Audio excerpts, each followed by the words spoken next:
Happy holidays, dudes and dudettes. Hardcore Kid here. Hardcore enough to review Christmas stuff. It's a time to be blessed and to be awesome! And to celebrate, I thought I should take a look at a couple Christmas movies. Now, before I actually get into reviewing, I just want to remind you guys that I'm once again wearing a red ribbon for the Red Ribbon Reviewers, a reviewer organization that's dedicated to AIDS Awareness Month, which is in fact December.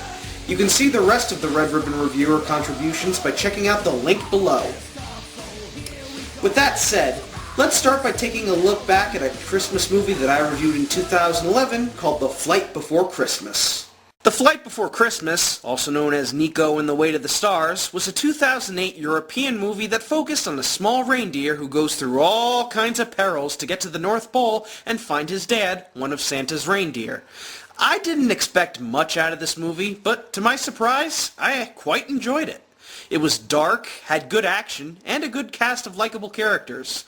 Also, it has a bit of a tendency to push the envelope, especially since the plot is all based around the protagonist Nico having been born as a result of his mom Una having a one-night stand with Prancer. Well, if you want to get laid, you get laid with the best, huh?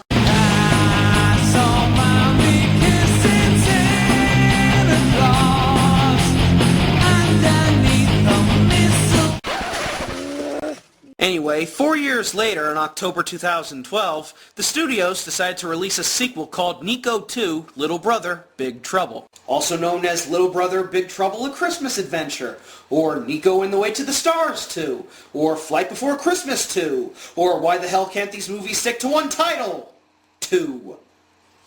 But despite all these constant name changes, how does this movie hold up?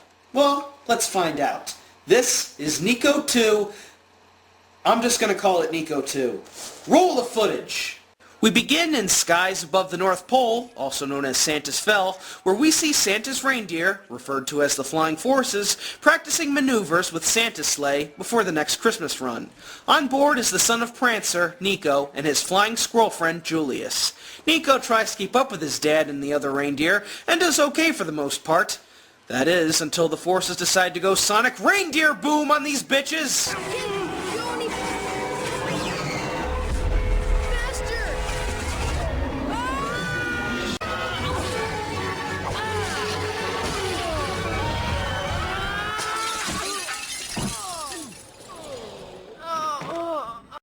Rock! Woohoo!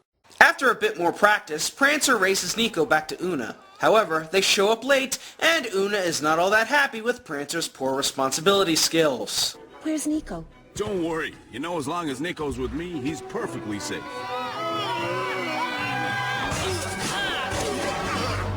Well, pretty safe. Don't worry, dear. Our gingerbread medical insurance will cover any injuries our son gets.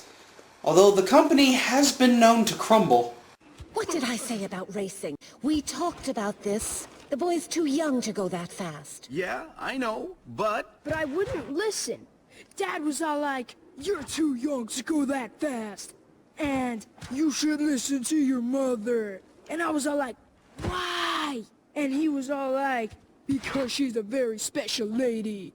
And his eyes went like this.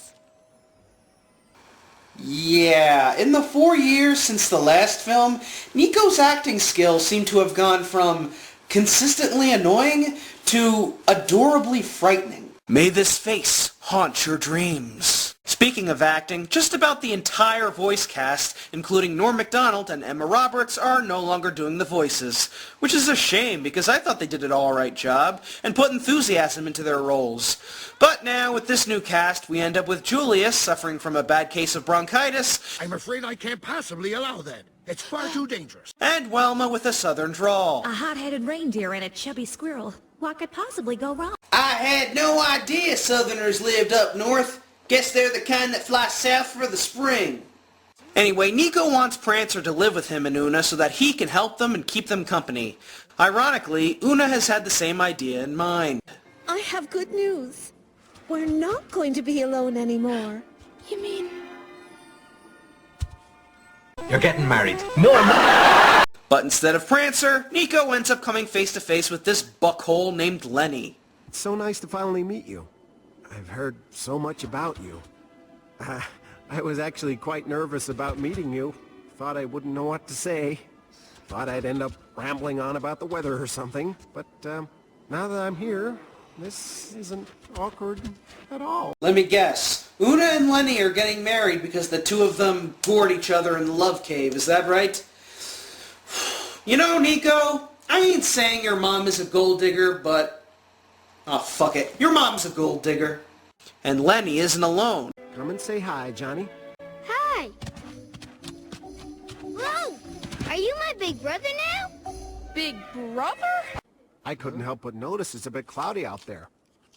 I was just saying to your mom, I think we might be in for some rain, dear. Do you always talk about the weather? No, I wasn't talking about the weather. I was telling a joke about the weather. I don't hear anybody laughing. Yeah, I'm with Nico right here. Lenny really needs to find better sources of comedy rather than watching Nicolas Cage films. As for Johnny, yeah, that's where the title Little Brother Big Trouble comes in. We now have a secondary protagonist on our hands, Nico's very own annoying sidekick brother. To be honest, compared to other annoying side characters like, say, Tails or Scrappy-Doo, Johnny isn't all that bad. In a way, he seems more like a mini-me version of Nico from the first film, always curious and wanting to get in on the action. Of course, Nico is totally acting dickish towards Lenny and Johnny, and would much rather have Prancer join them, but his mom tries to get the new brothers to bond by having Johnny join Nico, Saga, Julius, and Wilma through the wild woods. What do you want to do, Johnny? Do you like games? I love games. How about we play hide and seek, Johnny? Really? I'm a great hider. Let's hope so. Okay, you run deep into the woods and hide. Off you go. Oh no, anything but hide and seek. That's just a plot device used to set up a character getting lost or kidnapped, resulting in an epic journey to find him and get him back. YOLO! So as an eagle flies off with Johnny in its talons, two more chase Nico and Julius through the woods until Nico gets caught under a tree. Well, and what do we have here? It's a reindeer. You can tell by the antlers. I know it's a reindeer. I was trying to be scary. I'd just like to play some reindeer games for the governor. Crikey, mate. So as Saga and the others go back to tell Una and Lenny the bad news, Nico flies off to save Johnny, only to get caught in a blizzard. He ends up smacking right into another tree and falls into a forest. He is eventually woken up by an old, broken-down reindeer named Tobias. Hello? Who said that? Where am I? Oh, don't worry, you're perfectly safe. I've been keeping a watchful eye on you, young lady. Young lady? What? I mean young buck. Can you see okay? What? I'll have you know that I could count every green hair on your head from 50 paces. That's moss. You're talking to a rock. What? He's not talking to that rock because he's blind. He speaks the language of rock and roll. Anyway, Tobias lives alone in a shelter of rocks and moss. He tells Nico that the eagles are most likely taking Johnny to their domain.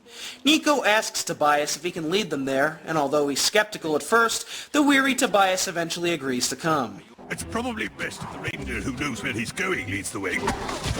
Step aside, sir. Can't you see we're in a hurry? So now our new comic relief is a craggy, half-blind reindeer with only one antler. Am I the only one who kind of misses Julius? I can't help it. Reindeer. I think I answered my own question. So we cut to the eagles bringing Johnny to their fortress. Before there was you, we were lonely and blue, alone and estranged. Now that's all changed. Yes, replacing the wolves from the first movie is a group of stupid buzzards, all with different accents. One sounds Australian, one sounds Italian, one sounds Canadian, and another sounds American. What is this, codename Eagle's Next Flock? And their leader is Michael Vick! Nah, just kidding. Actually, their leader is a big murderous puppy by the name of White Wolf. Yes, we've gone from Black Wolf as a villain to White Wolf as a villain.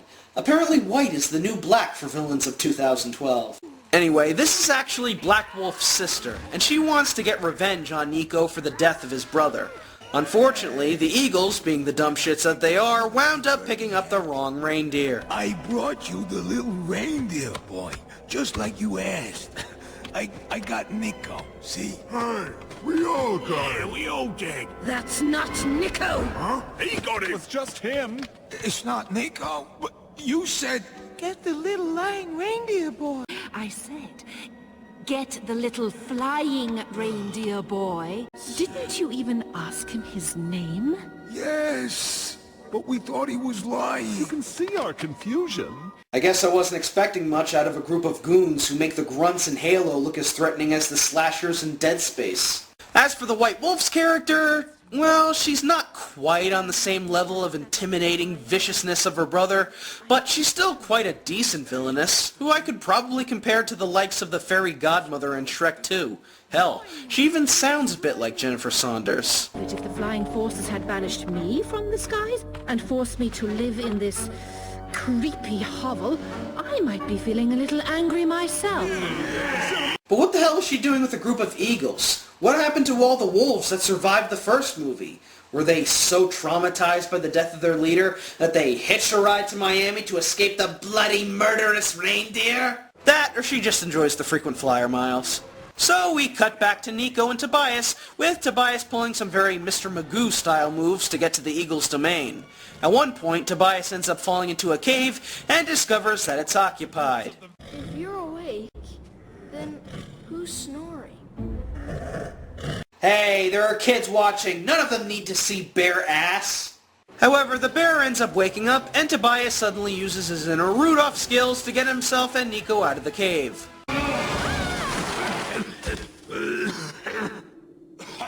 Wow! That was amazing! You totally defeated a bear!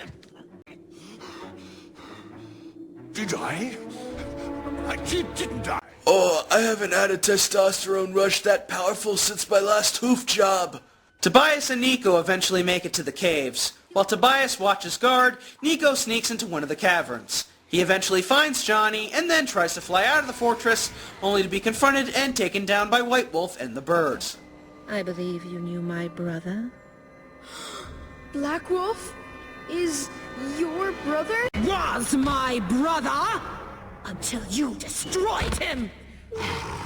Johnny isn't part of this. He isn't even my real brother. Real or not, at least you still have a brother. But not for long. You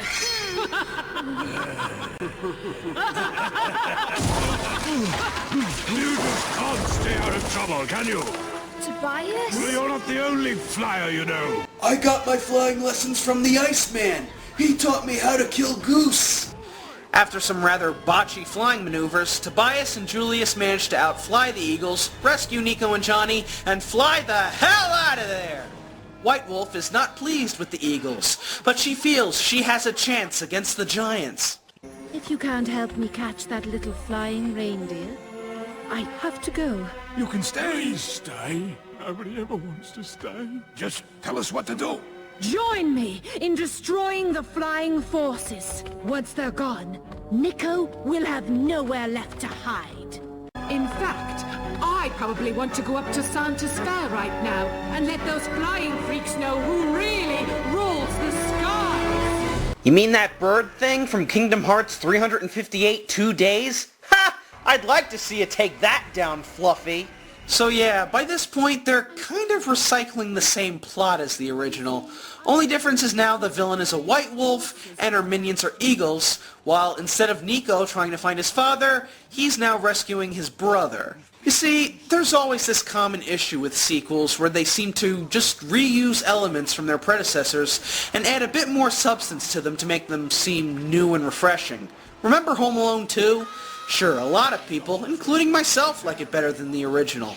But a lot of the stuff in it was recycled material. The movie scene, the traps, the bird lady, and now the bird lady in this movie is just a female black wolf who wants to stop the flying forces and take over the skies. Of course! We cut back to the reindeer heading back to Home Valley.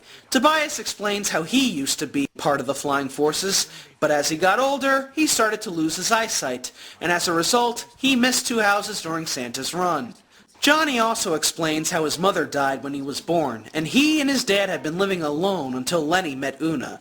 So, all of these characters have had tragedies in their lives. Tobias went snowblind, Julius lost his family, Johnny lived without a mother, and Nico lived without a father. It's tough, but it goes to show that when life has you down, you gotta be tougher, so that good can come into your life in the future. Otherwise, your life expectancy is 29. So we cut back to Santa's Fell, where the flying forces are practicing until Prancer spots Una and Lenny down below. Una, what are you doing up here? The name's Lenny, and you got some explaining to do. I do? Una, this could get a little rough. Huh? You might want to leave this to the men. I'm not going anywhere. We know they're here with you, Prancer. What are we talking about? Now don't you act the innocent with me, flyboy.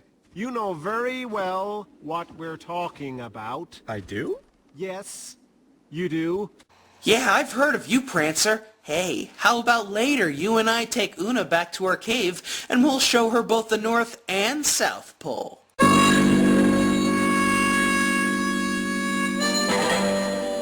But yeah, in all seriousness, this is the most conflict we get between Prancer and Lenny in this movie, and that's really disappointing, especially when you consider the fact that Prancer was the dude that Nico spent an entire movie risking his life to find, and rather than maybe have some kind of fight for Una's affection to see who can take better care of his son, they just have the bastard stand there not giving a crap? Some father figure you are, buddy. Oh, but don't worry, because the filmmakers do have something in store for Prancer and the other flyers.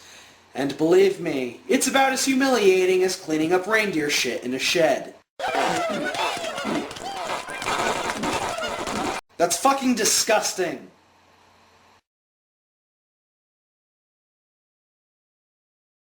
So Nico and Johnny are finally reunited with Una and Lenny, while Tobias goes off to live back in the woods. Meanwhile, Prancer and the other reindeer go to Santa's factory and discover that it's been shut down. And because the flying forces are apparently the biggest dimwits in the world, all 8 of them get trapped in a cargo net set up by White Wolf and the Eagles.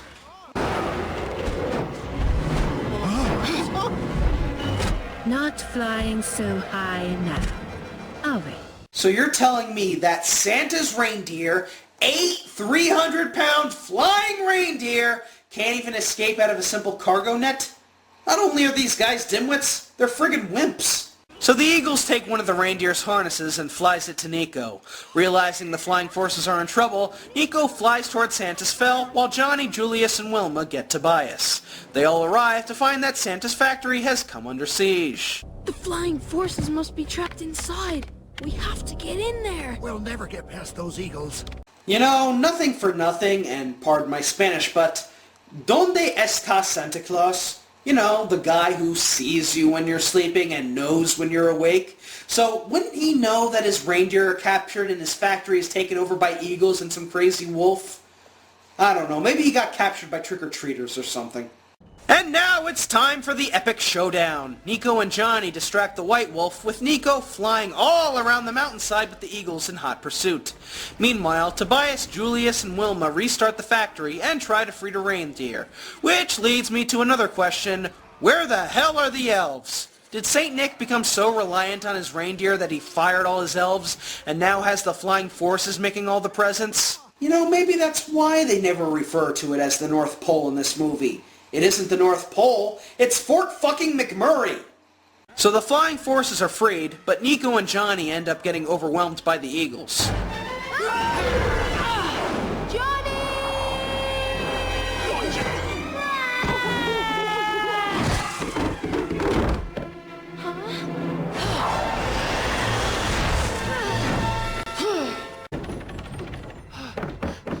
Johnny? Are you okay? Johnny? Please wake up. Well, damn, no way he could have survived a fall like that. Believe me, I've seen Suicide Club. Johnny! But But no! By the power invested in God, Johnny somehow survives the fall, and now we get the epic showdown between Nico and Johnny against the White Wolf inside Santa's factory, which combines the awesomeness of the minecart ride from Temple of Doom to the confusing conveyor belt and mindfuckery of the factory scene in the Polar Express. Well, at least the technological design of the North Pole is consistent. Still, it does make for a pretty entertaining sequence where we see Nico and the White Wolf flying and jumping around through gears and into minecarts until Nico ends up getting caught in a tunnel and wrapped up with strings. Badly wrapped, but the perfect gift. I've waited a long time for this moment. Hey, Wolfie! Na na na na na na na. Johnny! Na. No! It seems in all the excitement, I forgot my starter. And apparently Johnny learned his offensive skills from the Jersey Shore School of Fighting. I'm sure he'll be hoof pumping once he's graduated. White Wolf chases after Johnny, and it looks like he's cornered.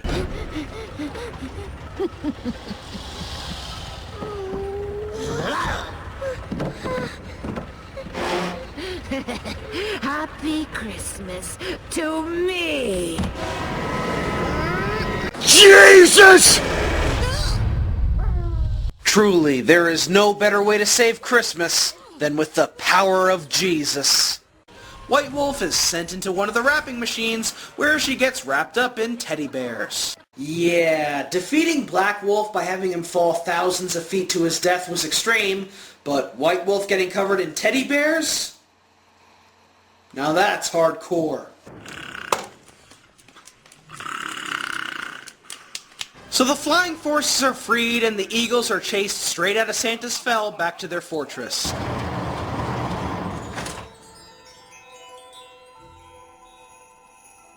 Wow, this is like the best Christmas present ever. Nico, nice to see you. Oh, hi there, St. Nick Frost. Did you know your factory was sabotaged by eagles and some kids probably won't get presents this year? Nice to meet you, Johnny. Whatever. The fat guy and his reindeer fly off into the night. Nico reconciles with Lenny and decides that, despite his lame jokes, he's still a good guy, and would probably make a better weatherman than those on Fox. Fuck you, mother whore. Shit! And so the movie ends with Tobias joining the rest of the reindeer at Home Valley, and we cut to several months later, where Nico and Johnny learn that they now have a little sister. Nico does a sonic reindeer boom, while at the fortress, the eagles are all singing carols, while White Wolf is still covered in bunting. I can't wait until next Christmas. Me neither.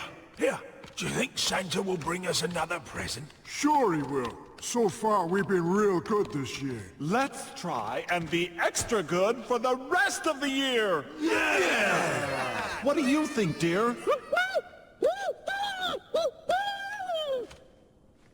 I love We love you too. If I had a sibling who was murdered by somebody, I wouldn't accept defeat like this. I'd get my revenge on that asshole. And once I'm through with him, he won't be seeing the light of day again. But aside from that, this movie isn't as good as the original. Granted, the action scenes are really well done. I especially enjoyed the scenes inside the Eagle's domain, as well as the final climax inside the factory. However, I don't think it quite has the same amount of charm that the first movie had. The new characters are okay, but not worth writing a whole lot about, and the moral of the story is fairly basic. Nico has to learn how to adjust to changes in his life, and that he has to learn responsibility now that he has a younger brother to take care of. Something that his dad apparently couldn't handle. And you know, for a sequel to a movie about a reindeer looking for his dad, Prancer really didn't do much in this movie, did he? He only appeared in a few scenes acting completely hot-headed, and then spent the entire final act tied up in a net, along with any character development he could have had. Maybe they'll give this character some kind of closure in the third movie, which I wouldn't be surprised if they do end up making, since this really did feel like the middle hurdle of a trilogy. But unless they don't give him something to do, then what the hell was the whole point of this venture? So am I recommending this movie? Well, if you were a fan of the original and you want to see a bit more of these characters, yes, but it doesn't quite have as much substance as the original. Still, I'm giving it a very marginal hardcore hit rating. It isn't as good, but compared to other Christmas movie sequels, it's certainly better than most. And then there are some that are even worse than most. That's right, folks. Stay tuned for my next review, where I take a look at A Christmas Story 2. Hi, Speedy. Every time. Do you think, just once, I could be scary without you ruining it?